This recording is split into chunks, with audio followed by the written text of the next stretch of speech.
Hi, and welcome back to this interactive shorts video feature. Today I'm talking about the very innovative web app and design tool that you can use totally for free called Canva. So Canva is a tool that allows you to make any number of graphic designs. I'll take you through the whole website, and this is not to be confused with Canvas, which is our learning management system. So Canva, just go to canva.com, is an app that you can find online that allows you to make any number of designs ranging from interactive whiteboards that I've already covered in one of these interactive video shorts, PowerPoint presentations, infographics, magazine covers, and all in a relatively quick short period of time that allows you to just get into the design and focus on your ideas and not worry too much about graphical or technological abilities. So let me jump in right now, take you through the site, and show you how easy it is to get started here, creating cool graphics and other interactive bits of design for your students in your online class. Okay, so to get started, go to canva.com, canva.com. This has nothing to do with Canvas. I know it's missing the S. It's a totally different company. And when you go there, you're going to see there's a slew of documents that you can create. This shows you just some of the documents I've created with Canva in the past. And the reason I'm recommending Canva specifically is in a matter of a few minutes, you can have a very attractive flyer, postcard, even they're doing websites now that just involves a few clicks, typing in some text, making some choices about the color, and so forth. This particular flyer I created here, or actually postcard, took me maybe under 5 minutes. All the items here that are graphics I brought in, including the logo and this picture I took of the college. Everything else is a design using the suggestions inside of Canva. When you go to Canva, you're going to see a pane here on the side that has all of the elements that you might use in your particular design. So that's going to be anything that you've uploaded. It could include photos. That could be included photos. If it's a pro versus a free one, it'll always tell you. For quite a while, I used the free account, and it's really good. You don't have access to the millions of possible images and elements that you do if you have the pro account. I currently have a 30-day free trial, and I'm hoping to get that extended. But the free account is certainly enough to get by with. And just click on these elements on the side and you'll see what's available. So I can add things like logos very easily. The resizing is super easy to do in Canva. There really isn't much to talk about in terms of a tutorial because it's so easy to use. A lot of the elements, in addition, when you click on them, you can actually double click and it'll take you to some options if that's available. This is an element, so it's not, but if I click on my photo, I generally would get some choices. I could click on filters, all these different filters I could apply.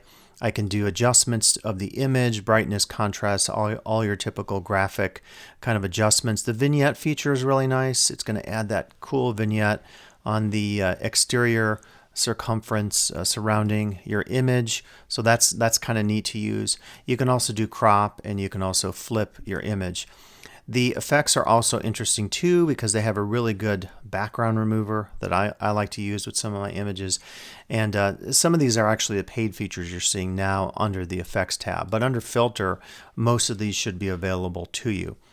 So again, you can click on the sidebar and see all the different elements. You could type in a word and see if that comes up, like anthropology.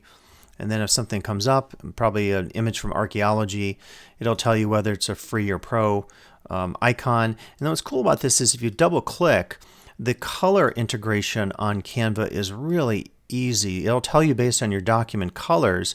Like if I already have certain colors, this teal, this brown, which is kind of actually a popular color grading scheme. If you watch a lot of popular film and series, they use that actually I think it's orange and teal color grading scheme.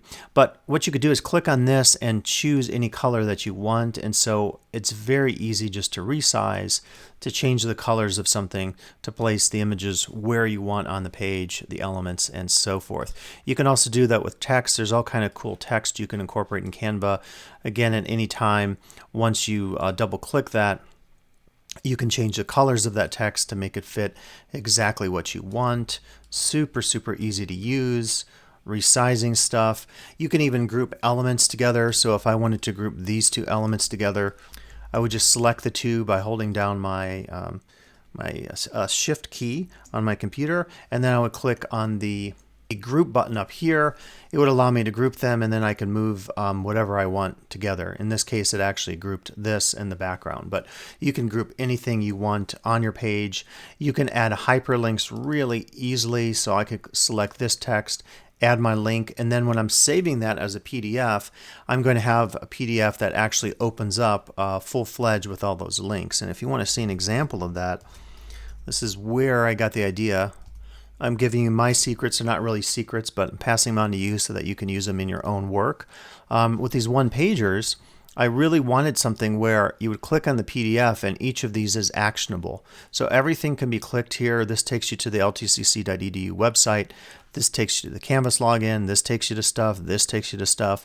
And what's cool about it then is I could just click on that and then immediately that resource opens up. So it's so easy to do. Again, all you have to do is go back into your design in Canva, anything you want, click that hyperlink button, click apply, and then once you download that document, whatever that document is going to be, you're going to have those active hyperlinks. And this is where you would download files. And as I said, they're working on website, all different kinds of integrations with Google Drive, Facebook, Twitter, and so forth. So Canva, I think, is really on top of it in terms of thinking about how to make this work with the rest of our lives. You can download in any number of formats, a graphic format, a PDF, even a video file format. So you could actually use Canva to do some really cool animations for your Canvas class. Load those directly into Canvas Studio or as a file into your Canvas shell, and you're ready to go. So you can do some very cool animations, as I talked about in the past with that interactive whiteboard. That was done as well inside of Canva. So continuing down here, you could see they have everything from music. They have videos. A lot of this would be royalty or copyright free.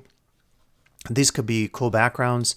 You load it in, and it's going to, when you hit play, it's going to be interactive. So this could be something really cool that you could use as an intro for your class if you wanted to, or some kind of discussion prompt, etc. So the sky is really the limit in Canva in terms of doing a lot of things. And I should hit my undo button here. I realize I may want this design actually, so I'm going to try to undo what I showed you just for the sake of our work today. And so again, a lot of different features you can use. They also have cool backgrounds as well. So anytime you want to use one of those backgrounds, you click it.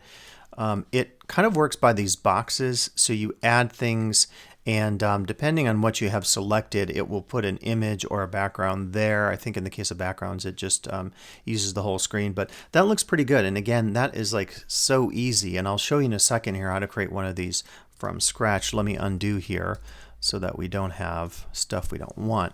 If I go back to home, this is kind of just showing you, I was getting into the elements, but this is basically showing you everything that's available to you, all of your designs that you might have.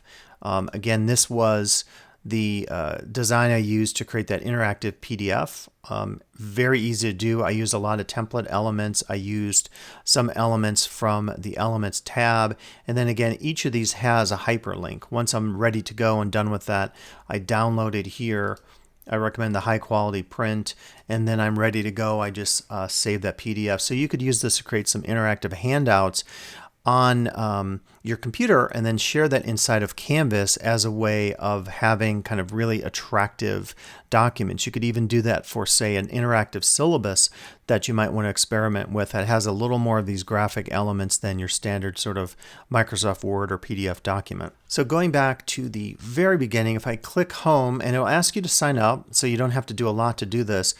The recommended documents are here. You can also just start from scratch and click Create a Design, a graph, an infographic, presentation, whiteboard, poster, flyer, logo. They have everything imaginable. If I just click Magazine Cover, it'll give you a sense of what it looks like from the beginning. I've used this a lot actually. What you can do is look at any of these. If they're paid versions, it'll tell you that, but this shows me recently used ones. I can also just look at what it says here for me specifically. I could look at very specific genres like travel, fashion, sports magazine. And the deal is, even if you're not doing, like, I'll choose the car magazine cover. Even though I'm not doing that, right, I don't really care about having a cover for a car magazine, I could easily change this around for a class assignment or something. You're going to just see at the top here, this is very similar to Word. This is all your editing for text. So I can quickly resize things. I can also resize things using the, these all have blue banners around them, so very easy to remember that. I just could scale this down to where I wanted it to be. And then if I didn't want this image here, you could see I'll just click that out of there. And then this is showing it's a placeholder for an image. So what I could do is go back to the Photos tab and type in, let's see if something comes up here for anthropology. It may not. Okay, there actually are some things. So look at that. I'm going to click this. And then if I want it right there, let me just show you that again. So again, the placeholder is here. It's showing you it's kind of a graphic ready to be brought in. I would just choose that and it brings it right in for me. And then again, I can change more of the text. At any time, if I want to change the color of the text, I can go in and make it more compatible to whatever color I might want. That's not so good, but you get the idea, just to make it so that it can be easily seen on the page and so forth. And I can resize that. I can put it wherever I want. So that doesn't take a lot of work right there. Again, if I want to add links to it, click on the link button and so forth. But you can just experiment with Canva. I find it really useful. I find like I can find any kind of document imaginable. Again, to go back to the home page, if I want something like a graph, a whiteboard, I could just look at all their recommended documents. The infographics are pretty cool. If you want to create a cool custom infographic for your class, you could do that. Again, all I did was click that and I can immediately adapt the text, change it to whatever I want that to be. If I don't like some of the placement of items, I can move them around. If I want different icons, I could delete that one, go to my Elements tab, type in a word like phone, and all these choices come up. Maybe I want an image of a cell phone, a smartphone. I would resize that. If I don't like the color of that, like with everything else, I could click on the different colors of things and I can immediately change the color of it to whatever it is that I want. So super, super easy to use. And again, Canva, I think, is going to fill a lot of potential purposes for your class. What I recommend is go to the home button again and look at all the possible documents that you can produce. And just keep scrolling here. You'll find things from yearbooks to comic strips to certificates, flyers, your story for Instagram or social media integration, desktop wallpapers, announcements, programs, photo books, a lot of stuff on Canva. You can pay to have it printed and so forth. A Zoom virtual background is kind of cool. Again, click on any of those and all the possible choices will show up. You find something you like, you click it. If you don't like the words or whatever is written here, you can simply change that. You would save this and all of a sudden you have, in a matter of a few clicks, a virtual background for your Zooming and so forth. So I really think Canva is one of those tools out there that maybe some people haven't heard of that is really phenomenal and easy to use. It's something that you can just jump on for free. You don't need any graphic experience in design to click on things because they've done all the work for you. They've even created a presentation template that allows you to create presentations like in Microsoft Word and so forth. If you wanted to do a trivia night, I know we've had some trivia nights, you already have something set up for that. So like, they've done the design for you. You go in, you customize it, you make it work for your class. So that is the overview today of Canva, and I think it's a really cool opportunity to think about how you might use Canva in your class for creating assignments, for creating graphically rich content that maybe you want to incorporate in some way. I've been using it for quite a while. I think some others on campus use it as well. So if you have any questions about using Canva in your class, reach out to me with an email and we can set up a time to talk about it. I think it's a great tool, and it's one that I use literally on a daily basis here at Lake Tahoe Community College. So good luck, and I'll be back with additional videos here in this interactive features video series.